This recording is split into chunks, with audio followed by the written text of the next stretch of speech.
Hello students.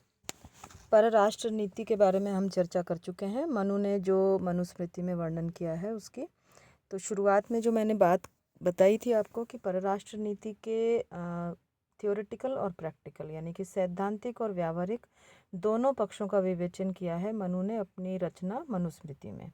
तो ये तीन चीज़ें जो हमने पिछले वीडियोज़ में पढ़ी, मंडल सिद्धांत, षाटगुण्य नीति और उपाय, ये कवर करते हैं उसका थ्योरेटिकल एस्पेक्ट। और अब प्रैक्टिकल एस्पेक्ट यानी कि व्यावहारिक जो आयाम हैं परराष्ट्र नीति के, उसके बारे में हम चर्चा करेंगे। तो सबसे पहले हम दूत व्यवस्था के बारे में समझने का प्रयास करते हैं कि मनु ने दूत यानी कि एम्बेसडर जिसकी आपने राम कथा जो है, रामायण जो है, उसमें अंगद के बारे में आपने सुना होगा। यहाँ से राम की पक्ष से अंगद को दूत बना करके रावण की सभा में भेजा गया था। तो उन्होंने वहाँ पर किस तरीके से पूरा मैनिपुलेट किया, किस तरीके से बातचीत की, कैसे अपना स्थान खुद बनाया, तो वो सारी चीज़ें, तो वो दूत के संबंध में मनु ने क्या कुछ कहा है वो हम देख लेते हैं। मनु ने दूत की भूमिका को ये परराष्ट्र संबंधों का जितना भी व्यवस्था है उसमें बहुत महत्वपूर्ण माना। उनका ये मानना था कि चाहे संबंध किसी भी तरह के हों, मैत्रीपूर्ण हो या अमैत्रीपूर्ण, उसका जो बेसिक आधार है, उसका जो मूल आधार है, वो दूत ही होते हैं। दूत में ये क्वालिटी होती है, उसमें एक क्षमता होती है कि वो शत्रु से तो मेल करा दे और मिले हुए शत्रु से विग्रह करा दे। दूत वो कार्य कर सकता है कि मैत्री में भी फूट पड़ जाए और जो शत्रु हैं वो मित्र बन जाएं। तो दूतों की योग्यताओं के बारे में मनु ने बहुत सारी क्वालिटीज़ बताई कि किस तरह की क्वालिटीज़ होनी चाहिए, कैसी योग्यताएं होनी चाहिए। मनु ने शास्त्रों के ज्ञान और इशारों को समझना, जिस भी तरह की बॉडी लैंग्वेज जो एक तरीके से कहा जाता है, उसको जानने की क्षमता, शुद्ध हृदय वाला व्यक्ति हो, चतुराई हो उसके अंदर, कुलीनता हो और स्त्री आसक्ति और मद्यपान से दूर रहने के जो गुण हैं वो अनिवार्य योग्यताओं के रूप में बात की मनु ने। इसके अलावा शुद्ध, अनुरक्त, चतुर, बहुत अच्छी मेमोरी होनी चाहिए उसकी, और देश और काल के अनुसार अपने आप को निर्भय कर सके, और बोलने में वाचालता यानी कि हाजिर जवाबी कह सकते हैं, या फिर समय और मौके को देखते हुए किस प्रकार का क्या डिसीज़न लेकर के क्या जवाब देना चाहिए, कैसी बात करनी चाहिए, ये क्वालिटीज़ भी मनु ने एक श्रेष्ठ दूत के रूप में स्वीकार की।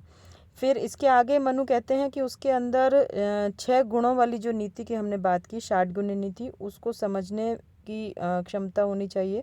धर्म, अर्थ और काम से शत्रुओं के पक्ष में न चला जाए, वो अच्छा गणितज्ञ हो, उसके अंदर लोभ लालच जैसी कोई बात ना हो, वो धर्म से युक्त हो, उसको विभिन्न लिपियों का ज्ञान भी हो, और परिस्थिति पड़ने पर किस प्रकार का कार्य किया जाना चाहिए। और इसके अलावा सबसे बड़ी चीज़ कि विश्वास पात्र होना, ये उसकी सबसे महत्वपूर्ण गुण माना गया।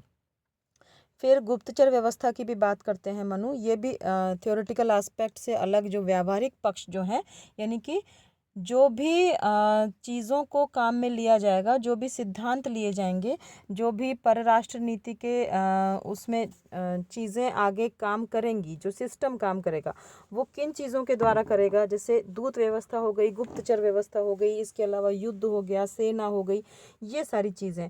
तो इनमें थियोरेटिकल एस्पेक्ट के बाद में प्रैक्टिकल जो चीज़ें हैं उसमें गुप्तचर भी बहुत इम्पॉर्टेंट रोल निभाते हैं। मनु के अनुसार गुप्तचर जो है वो दूसरे राज्य की शक्ति, यानी कि उसकी क्या कमज़ोरियां हैं, क्या उसकी शक्ति है, उसके बारे में जानकारी एकत्र करके वो अपने राज्य तक पहुंचाता है। और दूसरे राज्य के जो गुप्तचर अपने राज्य में कार्य कर रहे हैं, जो यहाँ की जो चीज़ों के बारे में पता लगा रहे हैं, उसके बारे में राजा को सूचित कर सकता है। फिर गुप्तचरों के प्रकार के बारे में मनु ने बात की। गुप्तचरों के 5 वर्ग या 5 प्रकार बताए उन्होंने। पहला, कापाटिक। मनु के अनुसार कापाटिक गुप्तचर का अर्थ है कि वो ढीठ होना चाहिए, कपट व्यवहार में दक्ष होना चाहिए, और जीविका का इच्छुक व्यक्ति, ऐसा कोई व्यक्ति हो जो वो गुप्तचर का कार्य करे, तो उसे कापाटिक गुप्तचर कहा गया। उदास्थित नाम बताया उन्होंने अगले गुप्तचर का, जैसे कि मनु ने संन्यास धर्म से जो पतित हो गए, बुद्धिमान, शुद्ध अंतःकरण वाले और जीविका के इच्छुक व्यक्ति को उदास्थित गुप्तचर कहा। फिर तीसरा बिंदु है, इसमें तीसरा प्रकार है गृहपति, यानी कि किसान के रूप में रहने वाले व्यक्ति को, जो कि कृषि कर्म ऊपर से दिखाए कि वो कृषि का कार्य कर रहा है लेकिन वैसे वो गुप्तचर हो, ऐसी श्रेणी को गृहपति गुप्तचर माना है। फिर व्यापारी, यानी कि व्यापारी के रूप में जो अपना जीविका यापन कर रहा है और अंदर ही अंदर गुप्तचरी का कार्य कर रहा है। और पांचवा तापस, यानी कि तपस्वी के वेश में रहते हुए जो गुप्तचरी का कार्य कर रहा है, उसके बारे में मनु ने चर्चा की।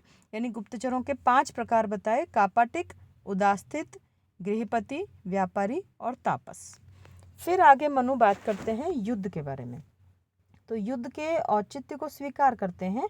हालांकि उन्होंने ये तो कहा कि राज्य हित के संवर्धन करने के लिए, बढ़ाने के लिए युद्ध को एकमात्र आधार नहीं स्वीकार किया जा सकता, लेकिन फिर भी चूँकि जो भी ये मोनार्की सिस्टम होता है, जो राजधर्म वाला जो सिस्टम है उसमें अपने राज्य की सीमाओं को बढ़ाने का कार्य, ये एक महत्वपूर्ण कार्य माना गया है। उसके लिए युद्ध की जो बात है वो सभी स्वीकार करते हैं।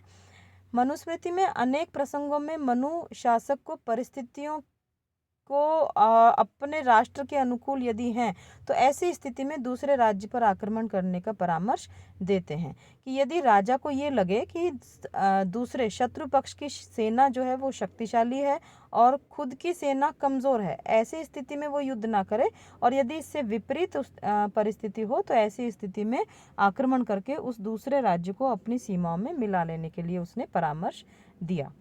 साम, दाम और भेद 3 उपाय जो हैं ये विफल अगर हो जाते हैं तो अपनी रक्षा के लिए युद्ध को अंतिम विकल्प के रूप में मनु स्वीकार करते हैं। फिर युद्ध के 2 प्रकार बताए उन्होंने: धर्म युद्ध तथा कूट युद्ध। धर्म युद्ध की जो परिभाषा है उन्होंने ऐसे युद्ध के लेकर के दी जैसे कि शत्रु के द्वारा युद्ध के लिए आमंत्रित किया जाए, जिसमें सारे नैतिक नियमों का पालन किया जाए, जैसे शाम सोए व्यक्ति को नहीं मारेंगे, जो सैनिक नहीं है उनको नहीं मारेंगे, उनसे युद्ध नहीं होगा, पैदल का पैदल से युद्ध, हाथी पर जो सेना है उसका हाथी वाली सेना से युद्ध, घोड़े का घुड़सवार से युद्ध, इस तरह के जितने भी नियम हैं उनको पालन करके यदि युद्ध लड़ा जा रहा है तो वो धर्म युद्ध है। जैसे कि ये युद्ध हमको रामायण में देखने को मिल सकता है। और कूट युद्ध की बात, यानी कि उसके किसी भी प्रकार के छल कपट को भी इस्तेमाल करके यदि कोई युद्ध लड़ा जाता है, जैसे कि इसका बेस्ट एग्जाम्पल है महाभारत का युद्ध, जिसमें कि शुरुआत के दिनों में महाभारत का युद्ध आप सब लोग जानते हैं कि 18 दिन तक चला था कुरुक्षेत्र में। तो शुरुआत में तो उन नियमों की पालना की गई थी, लेकिन उसके पश्चात दोनों ही पक्षों के द्वारा उन नियमों का धता बता दी गई थी, उन नियमों को तोड़ दिया गया था। तो कूट युद्ध में कई तरह की चीज़ों का, कई तरह की क्रियाओं का मनु ने समावेश किया, जैसे कि या उसको शत्रु को चारों तरफ से घेर करके उसको नष्ट कर देना, फिर शत्रु पक्ष के जो तालाब, नहर, कुएं हैं उनको नष्ट कर देना, इस तरीके से नुकसान पहुंचाना, फिर उसके शत्रु पक्ष के जो नेता, मंत्री, गुप्तचर आदि हैं उनको लालच दे करके अपने पक्ष में कर लेना, ऐसे जो चीज़ें हैं उनको कूट युद्ध की श्रेणी में माना गया। फिर युद्ध के कुछ नियमों की भी मनु बात करते हैं, और इसके अलावा जो विजेता राष्ट्र है और विजेता राष्ट्र के लिए भी मनु ने कुछ तरह के नियमों की बात की कि उसको किस प्रकार का व्यवहार करना चाहिए पराजित राष्ट्र के द्वारा। तो ये पूरा जो था आपका परराष्ट्र नीति के दोनों प्रकार की बात कर ली है हमने। सैद्धांतिक पक्ष का भी अध्ययन कर लिया, उसके बारे में भी चर्चा कर ली, और इसका जो व्यावहारिक पक्ष है उसके बारे में भी हमने चर्चा कर ली है। Thank you.